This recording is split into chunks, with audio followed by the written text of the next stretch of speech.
आइए ऋग वैदिक काल के धार्मिक जीवन के बारे में जानते हैं। ऋग वैदिक काल में पुरुष देवता की प्रधानता थी। अनेक देवताओं को पशु के रूप में व्याख्या किया गया है, जैसे इंद्र की कल्पना बैल के रूप में, सूर्य की कल्पना अश्व के रूप में और मर्दों की माता की कल्पना चितकबरी गाय के रूप में होती है। इंद्र की गाय खोजने वाली शर्मा कुतिया स्वान के रूप में है। यहाँ बताने योग्य बात है कि ऋग्वेद में पशु पूजा का प्रचलन नहीं था, लेकिन लोग प्रकृति की पूजा करते थे। वैदिक ऋषियों के मंत्रों से ज्ञात होता है कि समाज में सभी देवताओं की महिमा की गई है। जिस देवता की पूजा लोग करते थे, उसकी महिमा मंडन करते थे। इस प्रवृत्ति को हिनोथिज्म कहा जाता है। उस समय अनेक देवी देवताओं का प्रचलन था।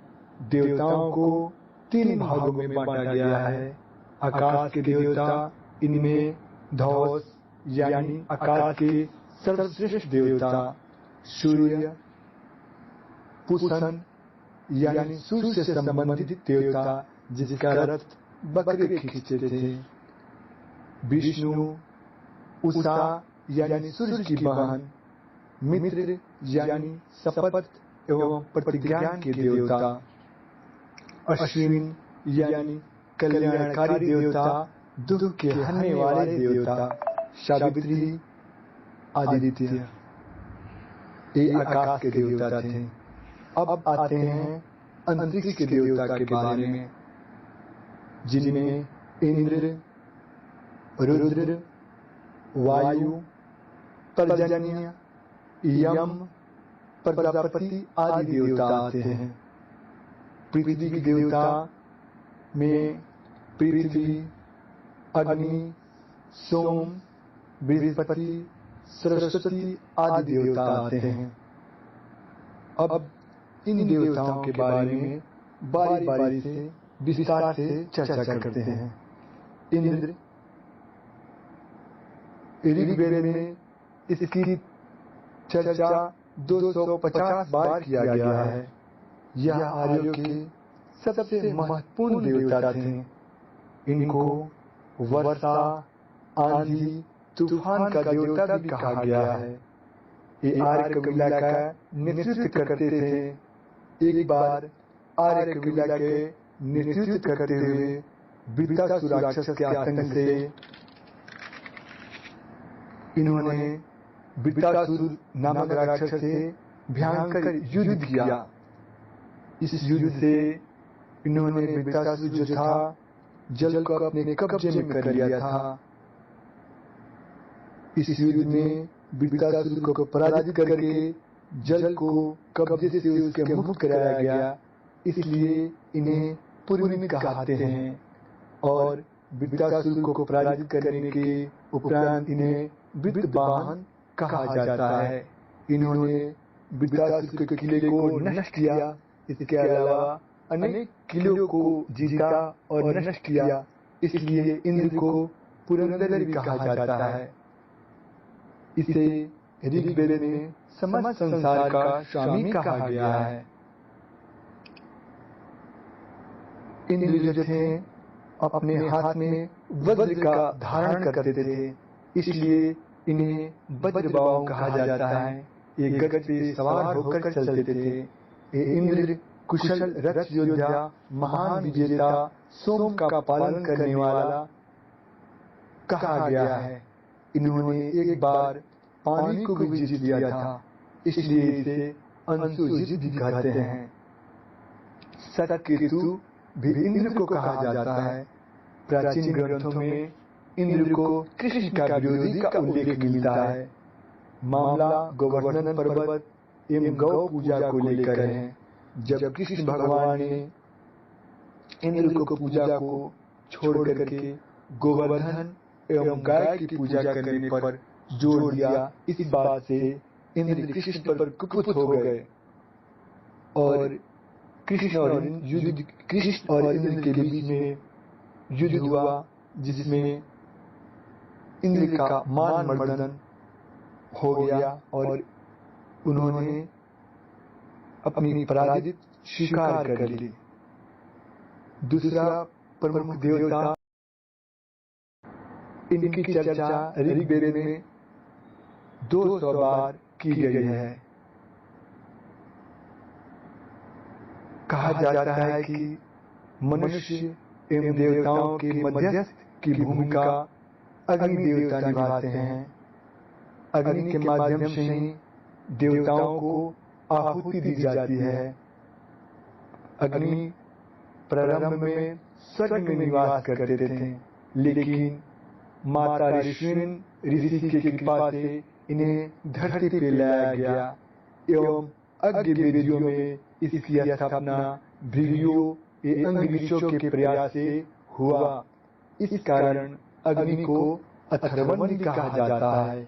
यह अग्नि प्रत्येक घर में प्रज्वलित होती है। इस कारण इसे प्रत्येक घर की अतिथि भी माना गया है। इसका अन्य नाम श्राद्ध वेदस, भुवन चक्षु, हिरण्यदंत कहा गया है। अथर्ववेद में इसे प्रातः काल उचित होने वाले मित्र एवं संध्या काल का वरुण कहा गया है। अब तीसरा महत्वपूर्ण देवता थे वरुण।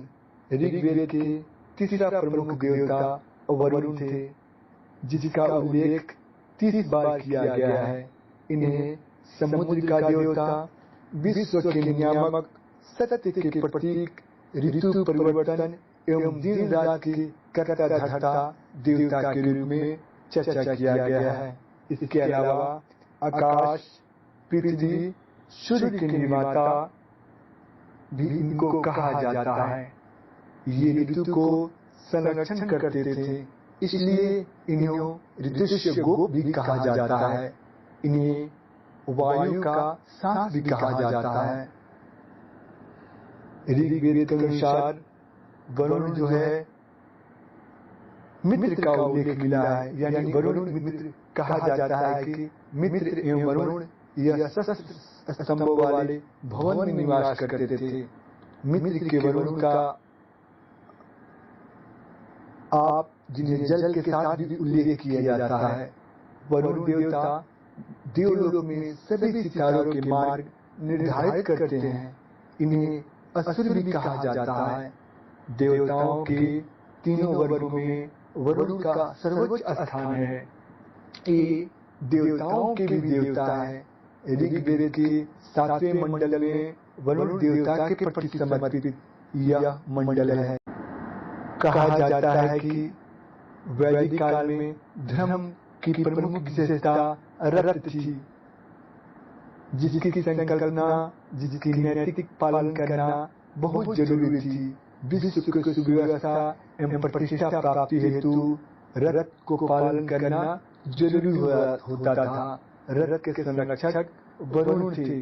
जो व्यक्ति रत को पालन नहीं करते थे, दंड के रूप में वरुण देवता उसे जरूरतों से पीड़ित कर देते थे। अगला प्रमुख देवता थे सोम देवता।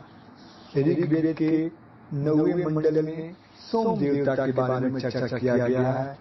इनका उल्लेख 44 बार किया गया है। एक चंद्रमा से संबंधित देवता थे।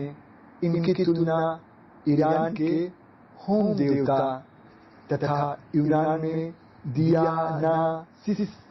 दियानासिस से की गई है।